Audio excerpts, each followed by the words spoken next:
감사와 찬송과 영광을 돌립니다. 하나님께서 우리 먼저 말씀을 듣기 앞서 예물 드려 하나님께 드림으로 하나님의 주신 은혜와 복을 받기를 원합니다.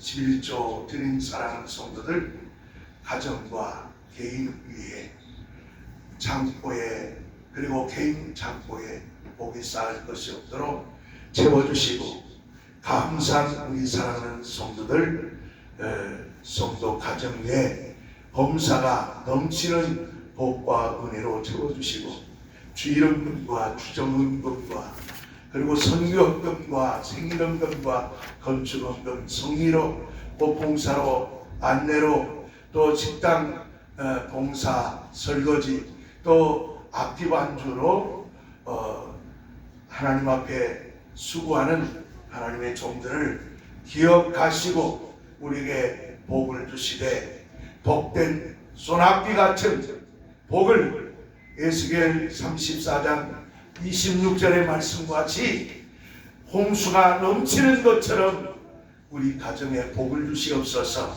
또한 우리 하나님께서 우리 에람교회 성도들마다 소유할 권리, 소유권을, 재산권을 채워주셔서 영적이나 물질적으로나 어려움이 없도록 하나님께서 풍성하게 채워주시고, 아버지 하나님 또한 블레아에서 온 앱시와 같이 항무지에서도 꽃을 피워내는 우리 가정들이 되게 도와주시고, 복에 복을 더하시며 지경을 넓혀주시고, 환난이 떠나 근심이 얻게 도와주시고, 현재보다 1000배로 우리 성도 가정에 넘치게 역사해 주옵소서. 감사하오며 예수님의 이름으로 축복하며 기도하옵나이다. 아멘. 성경 보시겠습니다. 요한복음 3장 16절부터 21절입니다. 프로젝트 성경 요한복음 3장 16절 21절 우리 함께 같이 읽겠습니다. 시작. 하나님이 세상을 이처럼 사랑하사 독생자를 주셨으니 이는 그를 믿는 자마다 멸망치 않고 영생을 얻게 하려 하심이니라. 하나님이 그 아들을 세상에 보내신 것은 세상을 심판하려 하심이 아니요 그로 말미암아 세상이 구원을 받게 하려 하심이라. 그를 믿는 자는 심판을 받지 아니하는 것이요 믿지 아니하는 자는 하나님의 독생자의 이름을 믿지 아니하므로 벌써 심판을 받은 것이니라. 그 정죄는 이것이니 곧 빛이 세상에 왔으되 사람들이 자기 행위가 악함으로 빛보다 어둠을 더 사랑한 것이니라. 악을 행하는 자마다 빛을 미워하여 빛으로 오지 아니하나니 이는 그 행위가 드러날까 하며, 진리를 따르는 자는 빛으로 오나니 이는 그 행위가 하나님 안에서 행한 것임을 나타내려 함이라 하시니라. 아멘. 하나님 아버지, 오늘 이 주신 말씀을 통해서 말씀의 은혜 받고자 합니다. 호리라도 목사의 전한 말이 사람의 말로 듣지 않게 하시고 주의 음성과 영감의 말씀으로 받아서 우리가 한 주간도 하나님 주신 말씀으로 승리하는 우리 사랑하는 성도들 다 되게 역사해 주옵소서. 예수님의 이름으로 기도하옵나이다. 아멘. 우리 한번 옆 사람과 인사합니다. 주의 이름으로 사랑합니다. 주의 이름으로 축복합니다. 우리 뒷사람과 한번 인사하겠습니다. 주님의 이름으로 사랑합니다. 주님 앞에 주님 이름으로 축복합니다. 자, 우리 자신한테 한번 보여봅시다. 한 영혼을 예수님께로, 한 영혼을 예수님께로, 한 영혼을 예수님께로, 한 영혼을 예수님께로, 내 영혼을 내 영혼을 축복합니다. 축복합니다. 내 영혼을 내 영혼을 축복합니다. 축복합니다. 나는 우리 성도들 새벽마다 이름 한 사람 한 사람 우리 지혜, 이지혜, 정말 박혜민, 혜민 다 딸들을 위해서 매일 영혼의 복을 달라, 영혼에다가 건강을 달라, 영혼에 하나님께서 범사의 복을 달라. 육체가 복을 못 받아. 영혼이 잘 된다. 이게 요한 3절의 말씀이에요. 그렇기 때문에 영혼에다가 축복 달라고 복을 달라고 기도하는 것이 정상입니다. 할렐루야. 직통으로 역사합니다. 즉각적으로 역사합니다. 우리 한국교회는 두 가지 문제가 있어요. 하나는 뭐냐? 회개가 없어요. 왜 회개가 없느냐? 율법적인 신앙은, 율법은 구약 사람들은요 회개할 필요 없어요. 회개해봤자 율법은 용서가 없기 때문에. 그러나 신약은 복음은 회개가 있어요. 왜? 용서함이 있기 때문에. 그래서 강단에서 매일 주의 종의 목사의 설교에서 축복받으라 이런 것이 아니라 회개하라. 정말 눈물을 짜면서 이런 역사가 있을 때 내가 변화되는, 심령이 변화되는 것입니다. 그래서 첫째로 회개입니다. 두 번째, 한국교회는 역사가 안 나타난 교회가 정상이고 역사가 나타난 교회는 비정상입니다. 그래서 얼마나 정상이면 거의 90% 이상, 95%가 교회 역사가 안 나타나고 5%나 10% 되는 역사가 나타난 교회는 두 놈이 있는데 뭐라고 얘기를 하냐면 저건 잘못된 것이다. 그래서 이적과 역사가 나타나는 것은 잘못되고, 그 다음에 90% 이상이 뭐냐면 그것이 역사가 안 나타나는 것이 정상적인 교회다고 이렇게 생각을 한다 이 말입니다. 그래서 두 눈이 정상인데 어느 날 보니까 다 애꾸눈이야. 애꾸눈인데 한 사람이 정상이야. 1%, 10% 정도, 10% 한 사람이 바로 정상입니다. 그러니까 어떤 결과가 뭐냐? 그 두 눈을 가진 정상인 눈을 빼야 돼요. 그래서 똑같이 애꾸눈이 되는. 그러니까 애꾸눈이 정상적인 교회야. 그러나 우리는 애람교회는 그런 교회가 아닙니다. 우리는 애꾼이 아니라 정상적인 두 눈을 가진 하나님의 이적과 역사는 어제나 오늘이나 영원토록 함께 하시고 하나님께서 변함없이 사랑하신다는 사실을 믿으시기를 바랍니다. 아멘. 할렐루야. 아멘. 하나님은 우리를 사랑하십니다. 하나님이 사랑이세요. 하나님에게는 나오는 능력도 사랑에서 나옵니다.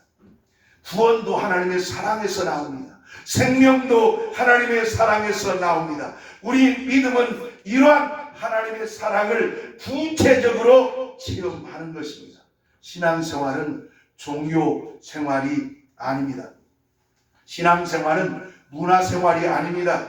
신앙생활은 하나님으로부터 확실한 유익을 얻고 하나님의 능력과 역사를 직접 경험하는 것이 신앙생활입니다. 어떤 사람은 하나님의 사랑을 받아가지고 복을 받습니다. 또 어떤 사람은 하나님의 사랑을 받아가지고 능력을 받습니다. 그래서 그 어떤 사람은 그렇게 정말 복을 받는데 어떤 사람은 하나님 앞에 복을 받지 못합니다. 능력이 얻지를 못합니다. 어떤 사람은 암에 걸렸어요. 근데 암에 걸려가지고 완전히 나았습니다. 근데 어떤 사람은 그런 이적이 없어요. 그런 능력을 경험하지를 못해요.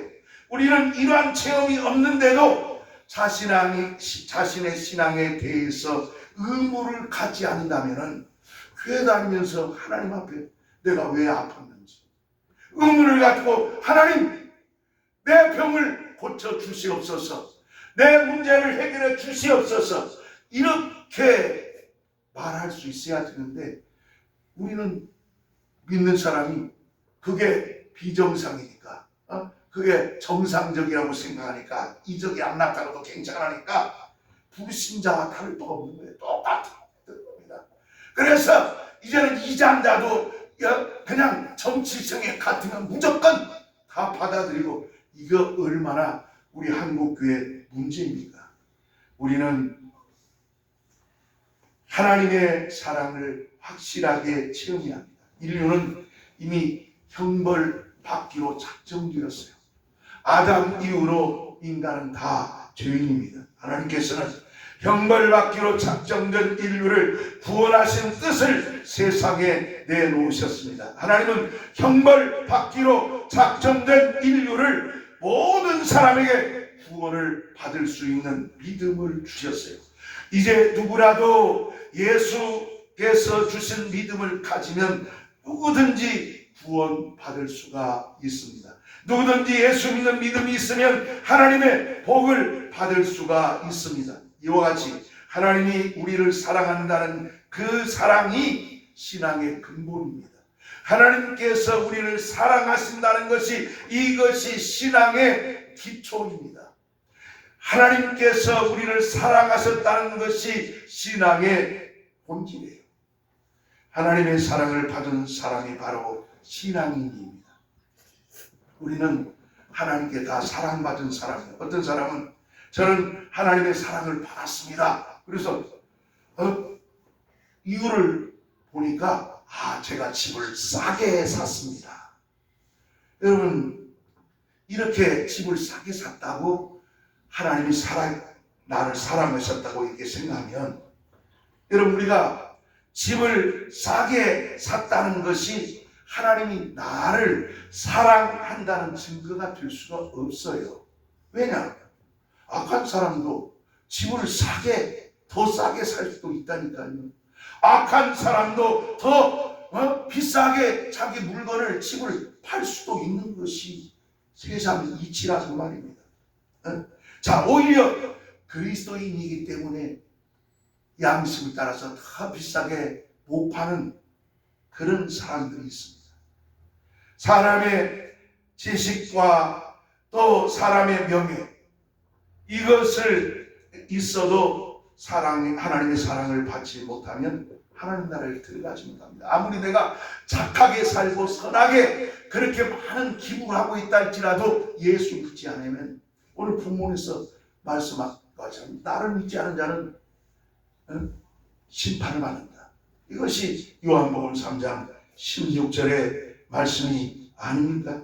자, 그렇기 때문에 우리는 하나님의 사랑을 받지 못한 사람은 절대로 자신의 영혼에 위로받을 수 없다는 사실을 잊지 말아야 합니다. 하나님의 사랑은 오직 예수밖에 없어요. 그러니까 하나님 사랑이 뭐냐? 예수 사랑이에요. 우리 믿음이 뭐냐? 예수 사랑하는 믿음이에요. 그래서 우리는 결코 복을 받아도 복의 근원이 예수예요. 예수 안에 복이 있어요. 아브라함을 복을 받았다는 구약 성도입니다. 신약 성도는 무엇으로? 예수로 복을 받는 겁니다. 왜 하나님께서 아브라함을 세웠을까? 바로 예수가 그림자로, 아브라함이 이스라엘이 복을 받은 것처럼 예수를 통해서 복을 받도록 하나의 그림자로 아브라함을 세운 것뿐이지, 조상으로 세운 것뿐이지, 아브라함을 아무리 조상이라 할지라도 하나님은 분명히 말합니다. 이 복으로 아브라함의 자손들을 만들 수 있는 분이 전능하신 우리 하나님이시기 때문에 하나님의 사랑은 오직 예수밖에 없어요. 내가 하나님의 사랑을 받았느냐 하는 것은 내가 예수를 영접했느냐, 내가 예수님을 모셨느냐 하는 것입니다. 우리가 하나님의 사랑을 받았으면 자기 영혼 속에 예수께서 완전히 들어와 계시는 거예요. 내 영혼 속에 예수님이 계세요. 만일 내가 예수가 있는지 예수가 없는지를 모른다면 어떻게 됩니까? 이는 내가 하나님의 사랑을 받았는지, 내가 하나님의 사랑을 받고 있는지 모르는 것과 똑같은 거예요. 하나님의 사랑을 받았다고 하면서 예수가 그 사랑 안에, 예수 사랑 안에 계시지 않으면은 그 사람은 사랑받지 않는 거예요. 그래서 우리는 항상 예수와 하나 되고 내 영혼 속에 예수를 모시고 영접함으로 항상 하나님께서 나에게 예수님과 성령이 내 안에 계심으로써 나는 복을 받는 사람이라고 이렇게 항상 인정을 해야 되는 것입니다. 그래서 하나님의 사랑을 받은 사람은 예수께서 그 심령에 와 있어요. 가만 예수님의 사랑을 받은 사람은 성령이 내 영혼에 와 있습니다. 근데 많은 사람들이 예수 그리스도를 사람의 모습으로 떠올립니다. 그래서 영화나 그림에서 본 그 파도가 싹 휘날리는 그 머리, 웨이브 같은 그런 머리가 하면서 그 슬픈 눈빛을 이렇게 생각합니다. 그분이 예수님인 줄 알고 우리가 하나님을 지금 눈으로는 볼 수가 없어요. 볼 수 없습니다. 때문에 각자 나름대로 예수님을 연상합니다. 그래서 우리 성도 가운데도 가끔 목사님 예수님의 얼굴이 어떻게 생겼을까요? 하고 의문을 던지는 사람들이 있어요. 저도 처음 교회 대학 때 나갔을 때 눈을 감으면은 그 성화에 나오는 예수님의 얼굴을 이렇게 연상하면서 그림을 떠오르면서 예수님을 이렇게 생각했습니다. 그러나 여러분 예수님 연상할 필요 하나도 없어요. 왜냐하면 주님이 요한복음 14장 16절로 17절에 이렇게 말하기 때문에 그런 거예요. 너희는 아무도 나를 보지 못하리라. 아무도 나를 보지 못하리라. 성령이 오시면 내가 너희 속에 있음을 알리라. 성령이 정말 오시면 너희 속에 있음을 알리라고 이렇게 말하고 있습니다. 그래서 우리는 예수님을 그림으로 볼 필요가 없어요. 우리는 예수님을 성령으로 말씀으로 우리가 예수님을 볼 수가 있는 겁니다. 예수께서 내 영혼 속에 와 있으면은 하나님의 사랑을 받고 있다는 증거예요. 그렇기 때문에 그거 외모에 나타난 그런 그림에 나타난 그걸 연상 안 해도 되는 겁니다. 하나님의 사랑을 받은 사람과 하나님의 사랑을 받지 못한 사람의 차이가 뭔지 아십니까? 차이는 하나님의 사랑을 받지 못한 사람은 교만합니다. 교만하고 자기 멋대로 살아요. 교회 나와도 자기가 최고예요. 얘기할지도 모르고 독불장군이야. 이런 독불장군 같은 주의 종들, 그 교회는 참 피곤합니다. 정말로 겸손하고 정말 영혼 우리 상처받은 일주일 동안 힘들고 어려운 성도들에게 위로하심을 주고 그래서 기도하고 주에서 늘 힘이 될 수 있는 이런 주의 종들이 되어야 되는데 그냥 교만한 삶으로 그렇게 당당한 그런 모습이 훌륭한 목사라고 잘못 생각하는 사람들이 참 많습니다. 그러다가 어느 날 하나님의 도움이 필요해서 소리쳐 하나님 앞에 기도합니다. 근데 주님께 아무리 부르짖고 기도해도 여러분 그 기도 듣지 않습니다. 하나님이 다 귀를 막고 관심도 두지 않습니다. 그러나 하나님의 사랑을 받은 사람은 어떤 위경에 처했다 할지라도 하나님께서 사랑을 베풀어줘요. 위경 가운데 지켜주십니다.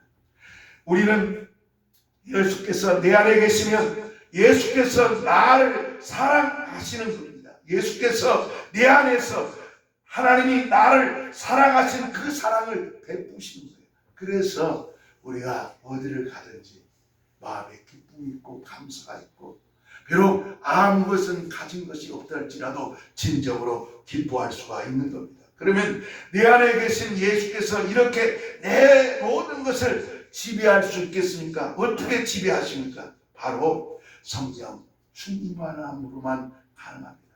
성령 충만하면 우리가 이렇게 예수님이 내 안에 계셔서 나를 지배하고 나를 다스리고 하나님이 나를 통치하신다는 증거를 받을 수 있다고 하는 확신을 갖게 되는 겁니다. 제가 전에 사람을 만나가지고 목사님 이거 보약인데 한번 싹 잡숴보라고 그래서 입에 이렇게 냄새를 맡더니 막 술 냄새가 팍 나는 거예요. 그래서 입을 싹 이렇게 대니까 아주 그냥 뭐 맛이 나는데 그냥 취한 것 같이 그랬어요. 자, 이처럼 마가에다 봉의 오순절날 성령 하나님이 충만한 그 제자들을 보고 세술에 취했다. 사도행전 2장 13절에 유대인들과 갑국에 왔던 사람들이 세술에 취했다고 말을 합니다. 이처럼 성령 하나님으로 충만하면 술 기운이 온몸에 확 퍼지듯이 내 영혼 속에 오신 하나님의 사랑이 나를 지배하는 거예요. 그러니까 우리가 구할 때 어떻게 성령 충만 주옵소서. 성령 충만 주시옵소서. 내게 성령으로 성령 하나님으로 충만해 주옵소서. 우리는 성령으로 그보다 성령 하나님이니까. 성령은 하나님이에요. 그러니까 성령 하나님으로 충만하게 주옵소서. 왜? 성경은 성령께서 기록했잖아요. 이 성경은 성령의 감동으로 기록한 것이기 때문에 성령 하나님이 자신을 갖다가 내가 하나님이다 이렇게 말하지 않아요.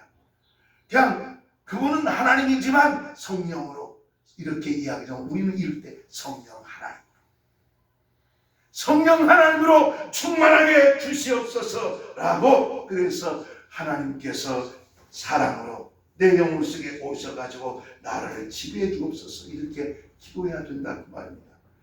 예수님을 보셨어도 성령 하나님을 받지 않으면 절대로 충만하지 않아요.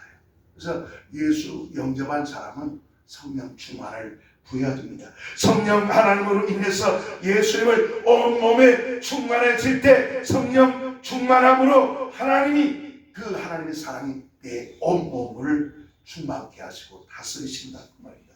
과연 우리가 하나님이 사랑이 우리 영혼 속에 과연 있는가? 정말 내 영혼에 예수와 성령이 계시면 그 사람은 성령 충만한 사람입니다. 과연 우리 영혼 속에 하나님의 사랑으로 온몸이 충만합니까? 저는 하나님 아버지 앞에 내가 꼭 필요할 때 도와달라. 저는 그렇게 기도합니다. 베드로가 물 위를 걸어가다가 갑자기 물에 푹 빠져 침몰 직전에 있을 때 예수께서 손을 내밀어서 베드로를 이제 건져내는 모습이 누가복음 5장에 나와 있습니다.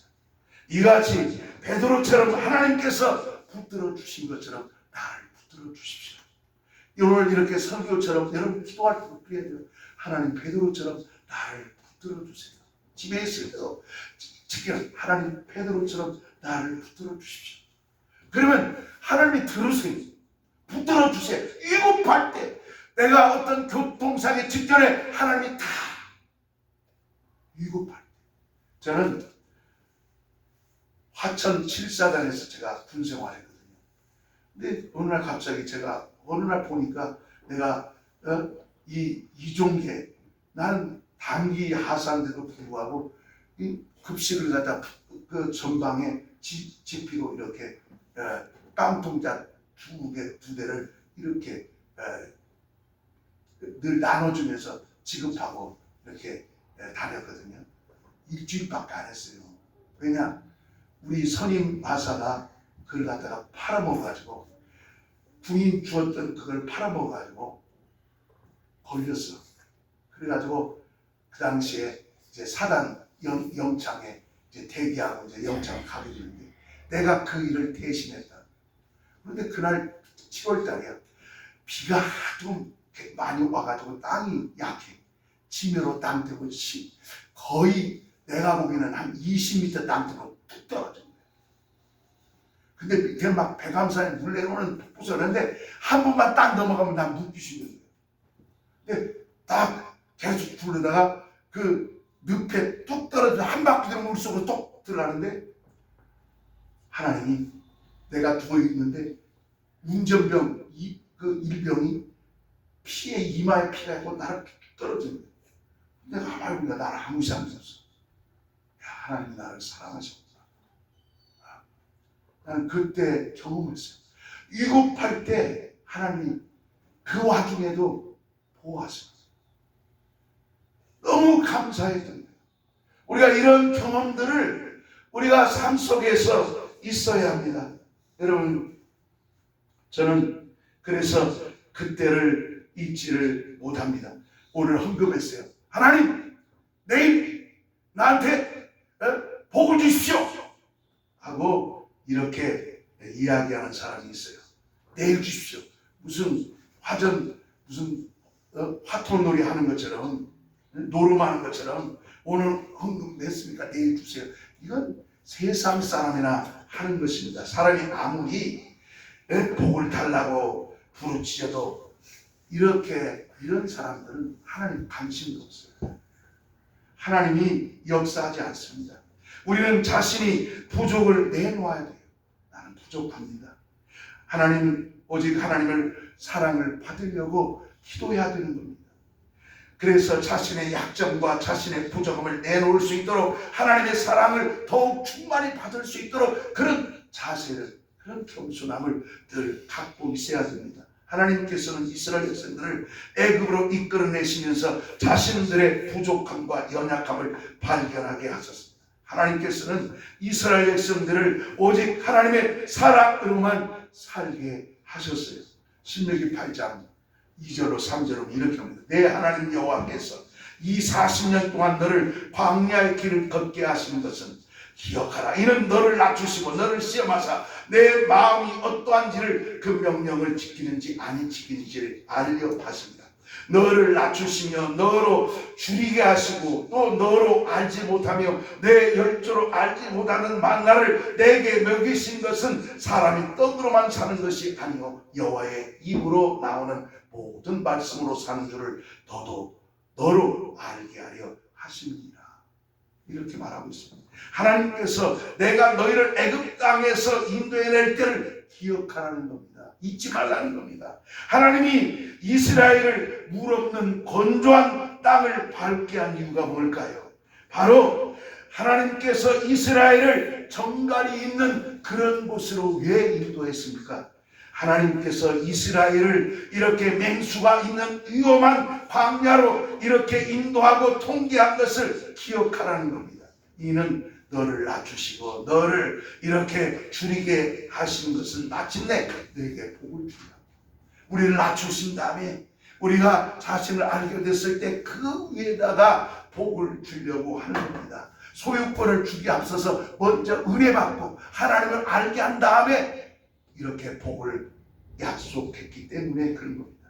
여러분, 광야는 인간의 재주나 인간의 능력으로 살 수 없는 것이 광야입니다. 여러분, 이스라엘 백성들이 이런 광야에서 40년 동안을 산 것은 얼마나 힘들었겠냐는 것을 우리가 알아야 합니다. 모세같이 나온 광야는 머리에 1시간만 뭐를 안 쓰면 일사병으로 죽어야 되는 것이 그게 광야입니다. 또 광야는 햇빛이 얼마나 뜨겁고 맹렬한데 1년 내내 비가 오지 않습니다. 이게 그렇기 때문에 살 수가 없는 곳이 광야입니다. 또 이 광야에는 40년을 산다는 그 자체가 이것은 하나님의 은혜가 아니에요. 하나님의 능력이 아니면 우리가 살 수 없다는 것을 자기 스스로 고백하는 거예요. 그렇기 때문에 그 40년 광야 생활을 너희들은 잊지 말라고 이렇게 말씀하고 있는 겁니다. 정말 광야는 인간의 방법이나 능력으로는 도무지 살 수 없는 곳입니다. 광야는 하나님이 우리를 도우소서 하고 간구할 수밖에 없는 겁니다. 우리가 어려울 때 이와 같이 기도하는 겁니다. 하나님께서 광야 생활을 통해서 이스라엘 백성들을 하나님께 도움을 구할 수 있도록 한 거예요. 하나님만 바라보게 한 거예요. 그렇기 때문에 우리는 하나님만을 의지해서 이렇게 이스라엘 백성들을 광야로 이끌어해서 겸손하게 만드는 것처럼 우리는 겸손히 하나님을 예리하고 하나님 앞에서 이런 겸손의 모습을 항상 갖고 있어야 됩니다. 신명기 8장 16절로 17절에도 내 열조도 알지 못했던 만나를 광야에서 내게 먹이셨나니 이는 다 너를 낮추시며 너를 시험하사 마침내 내게 복을 주려 하심이시였느니라. 또 두렵건대 내가 마음에 이르기를 내 너희가 내 손으로 심으로 내가 이 재물을 얻었다 할까 하노라. 그러니까 자기가 잘 살게 되면 자기 지혜로 자기 능력으로 이렇게 생각하기 때문에 우리는 그렇게 하지 말라는 것입니다. 하나님은 이스라엘 백성들이 너희가 복을 받았을 때 내 손과 내 머리와 내 능력으로 돈을 벌었다 이렇게 하는 것은 배은망덕한다. 하나님의 은혜로 사는 사람들은 배은망덕하지 않습니다. 그렇게 되면 이스라엘은 저주받을 수밖에 없어요. 우리 성도들도 마찬가지입니다. 나는 너희가 그렇게 저주받을까봐 너희 능력으로 살 수 있는 것을 스스로 깨달으라고 내가 광야로 이끌어냈다. 이걸 말하는 겁니다. 그렇습니다. 하나님께서는 마침내 그렇게 이스라엘을 광야 생활한 다음에 가나안 땅에 가서 거기에서 이제 땅을 지급하고 그들이 살 수 있도록 소유권을 주신 것은 왜 그러냐? 이와 같이 하나님께서 주신 것이기 때문에 하나님 은혜로 살아야 됩니다. 네가 하나님의 은혜를 잊어서는 안 된다. 이 소유할 권리란 말은 소유권입니다. 바로 재산권을 말하는 겁니다. 내가 마음으로 팔고 내가 쓰고 할 수 있는 소유한 권리입니다. 여러분, 돈은 내가 수없이 벌었어요. 그 돈 다 못 써요. 그건 내 것이 아니기 때문인 거예요. 소유권이란 말은 재산권인 것은 내가 마음대로 쓰고 팔고 그리고 줄 수 있고 나는 거예요. 자기가 실컷 돈을 벌었어도 한 푼도 쓰지 못하는 것은 소유권이 없어서 그래요. 그래서 나는 우리 성도들에게 소유할 권리를 달라고, 우리 성도들마다 헌금할 때마다 소유할 권리를, 소유권, 이런 재산권을 달라고 이렇게 기도하는 것은 뭐냐? 마음껏 하나님의 영광을 위해서 사용할 수 있는 성도가 되기를 바라서 그런 겁니다. 여러분, 하나님께서는 이스라엘 독수리가 자기 새끼를 양육한 것처럼 그렇게 양육을 했어요. 그래서 그리고 난 다음에 광야에서 그 독수리처럼 훈련을 해가지고 가나안 땅으로 인도했습니다. 신명기 32장 11절로 12절에 보면 마치 독수리가 그 보금자리를 어지럽게 하며 그 새끼 위에 나풀거리며 날개를 펴서 새끼를 받으며 그 날개 위에 그것을 업은 것 같이 여호와께서 홀로 그들을 인도하셨고 함께한 다른 신이 없었구나. 이렇게 신명기 32장에 말하고 있습니다. 여러분, 하늘나라는 새 왕 독수리, 독수리가 새 왕이 되는 것은 훈련이 있습니다. 독수리가 자기가 이제 알에서 깨가지고 자라면 그냥 이렇게 날개가 약합니다. 그런데 이제 새끼들이 독실을 벗고 이렇게 자라나죠. 그런 무렵에 독수리는 이제 훈련을 시작합니다. 그래서 둥지가 원래 푹신푹신한데 뒤 엎어버립니다. 뒤 엎어가지고 그 엎어는 그곳에다가 가스를 갖다 놉니다. 그러면 새끼들이 아까는 푹신푹신했는데 갑자기 가시가 아프니까 이제 독수리, 제 엄마가 거기에 딱 있으면 독수리 등으로 올라탑니다. 그러면 독수리 등에 딱 올라타면 바로 엎은 계곡 높은 곳에서 툭 높을 외로 떨어뜨립니다. 그러면 떨어뜨리가 이 새끼가 나 죽어나도 그저 밑으로 떨어질만 하면 다시 날개에다 딱 받았고 다시 이렇게 올라갑니다. 그리고 계속 위에서 떨어뜨려갖고 훈련을 계속 시킵니다. 그래서 이제 엄마 등에 있으면 떨어뜨리니까 다시 둥지 안으로 들어가고 둥지에 이제 딱 들어갑니다. 둥지를 딱 들어갔는데 또 둥지에는 가스가 있으니까 또 거기 있을 수가 없으니까 또 엄마 등에 또 탑니다. 엄마 등에 또 타면 또 오래가지고 덮을거리면 뚝 떨어지면 근데 그것을 계속 반복하면서 새가 어딨냐, 이 털이 이 독수리 털만 딱 져도 동물들이 뼈가 부러질 정도로 그렇게 강하다는 겁니다. 이 독수리 이 털이 이렇게 그렇게 훈련을 시키고 난 다음에 이제 폭풍이 딱 오는 거죠. 그러면 폭풍 속에서 그 새끼가 살아나면 그때부터 자, 너 가라, 넌 됐다. 그래가지고 분리를 시킨다는 겁니다. 이스라엘 백성들은 그렇게 독수리처럼 훈련을 시켰다는 거예요. 그래서 우리가 정말 예수 안에서 우리가 살고 있지만 때에는 어려움과 시험과 훈련을 우리가 받으면서 이렇게 살았지만 결국은 뭐냐? 이스라엘을 바로 바로에서 끌어내가지고 광야 40년으로 끌어낸 것도 그와 같다는 얘기입니다. 그래서 하나님은 이스라엘을 애굽에서 나오게 해가지고 분별과 정갈이 있는 광야로 이끌었어요. 왜? 독수리처럼 훈련시키려고. 또 이스라엘 백성들을 물이 없는 건조한 광야로 오직 인도한 것은 하나님만 의지하게. 너희는 세상과 물질과 이런 것으로 사는 것이 아니라 하나님이 주신 능력으로, 하나님의 은혜로 산다고 하는 것을 보여주기 위해서 그들을 광야로 이끌었다는 것입니다. 그래서 하나님은 물이 없다고 다시 이제 그 광야에 딱 왔는데, 물이 없다고 애굽으로 가는 사람들을 하나님께서 그냥 심판해버립니다. 또 부추와 고기 먹고 싶어. 애굽에서는 그 가마솥에 비록 총사냈지만 고기도 있었는데, 아니 우리는 이렇게 고기도 못 먹고, 그러니까 하나님께서 다시 애굽으로 돌아가는 사람을 멸해버립니다. 또 우상 숭배하는 사람들을 멸해버립니다. 세 가지.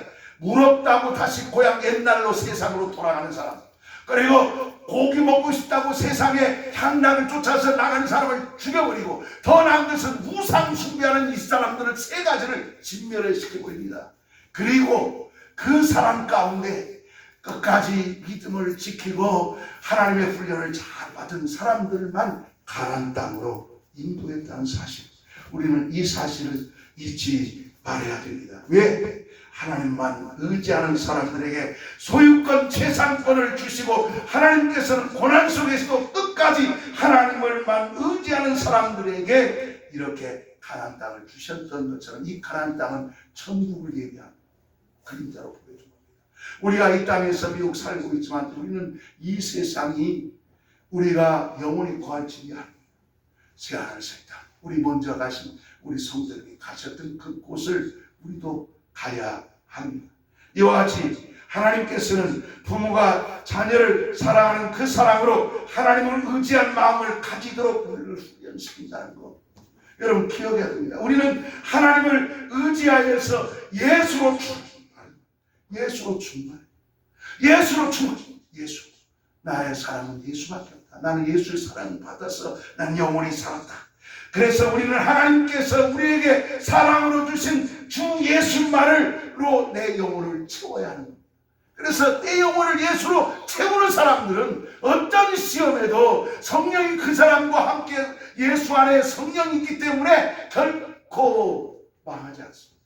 하나님 끝까지 지켜주십니다. 그렇기 때문에 우리는 하나님의 사랑받는 것을 최고의 영광으로 삼아야 됩니다. 우리는 하나님의 사랑받는 것을 최고의 보화로 삼아야 됩니다. 우리는 하나님의 사랑받는 것을 최고의 명예로 삼아야 됩니다. 우리는 하나님의 사랑이라고 하는 사실을 잊지 말고, 우리가 세상에 아무리 우리를 유혹하고 물질로, 권세와 명예로 우리를 유혹한다 할지라도 거기에서 넘어가지 말고, 나는 예수 사랑 하나만 있다면 나는 오직 그것으로 만족하다.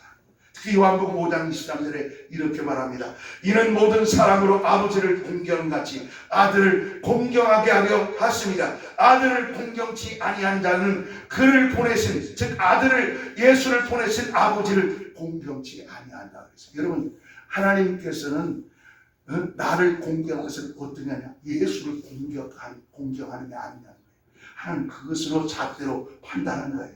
그렇기 때문에 우리가 예수를 사랑하면 아버지께서 야, 나를 사랑하구나 이렇게 한다는 거예요. 근데 예수를 사랑하지 않고 하나님을 직접 사랑한다면 너는 나하고 아무 상관이 없다 하는 것이 주님께서 하신 말씀이에요. 예전에 어떤 사람을 만나는데 우연히 이제 신방 아닌 전도차 이렇게 갔는데, 그 아버지가, 나는 우리 6남매가 있습니다. 6남매가 있는데 나는 셋째하고 살 겁니다. 그래서 이제 내가 생각해, 야, 그 셋째는 얼굴도 아주 출중하고 천재 중에 천재였구나 이렇게 생각을 했어요. 근데 집으로 그때 마침 그 셋째가 셋째 오는구나. 근데 딱 보니까 여러분, 눈은 벌써 둘이 거리가 멀리 떨어져 있어요. 손은 저 뒤에 가 있는 거예요. 걷지도 제대로 못해. 말도 제대로 못하고 걷지도 못하는 거예요. 장애한 거예요. 결국 뭐냐? 셋째하고 살겠다는 것은 나머지 5 아들들은 자기 스스로 자립해서 살 수 있지만 이 셋째는 스스로 살 수 없기 때문에 부모가 안고 살겠다는 것이다. 그 말입니다. 이 말은 뭐냐? 하나님의 사랑이 그렇다는 얘기입니다. 우리가 약하고 부족하고 힘이 없어도 우리가 못 살 것 같지만 하나님은 그렇지 않아요. 하나님은 끝까지 우리를 보호하시고 지키시고 이렇게 살피신다는 것. 오늘 이 장애자 아버지가 자기 아들을 품는 것처럼 하나님은 우리를 이렇게 사랑하는 겁니다. 하나님께서는 인간을 보실 때도 하나님의 사랑으로만 살 수 있는 연약한 존재라는 사실을 알게 하고 그리고 그런 사랑을 끝까지 버리지 않고 지켜주신다는 것을 잊지 말아야 됩니다. 하나님께서는 우리가 이러한 연약함을 발견하고 하나님 없이는 나 못 살아, 예수 없이 못 살아 이렇게 고백하기를 원하세요. 그래서 하나님의 사랑을 받기를 바랐습니다. 하나님의 사랑이신 예수 그리스도를 우리 심령에 채워야 됩니다. 그렇기 때문에 하나님이 사랑의 증거로 누구를 보냈을까? 예수를 보냈기 때문에. 사랑의 증거는 예수만을 의지하고 그분만을 사랑하고 예수 안에 있으면 하나님이 예수 안에 내 안에 있다는 사실을 우리가 확실히 믿기 때문에 좌절할 필요도 없고 염려할 것도 없고 또 성령 충만한 것도 성령 충만은 예수 충만이기 때문에 내가 성령 충만하다 그 말은 예수로 충만한 증거예요. 예수 충만한 사람들은 하나님이 끝까지 그 사람을 지키시고 붙들어 주시고 인도하시기 때문에 우리 모두 예수 사랑으로 성령 충만함으로 하나님의 사랑을 깊이 체험하는 신앙생활에서 승리하는 저와 여러분 되시기를 주의 이름으로 축원합니다. 기도하시겠습니다. 우리 다 같이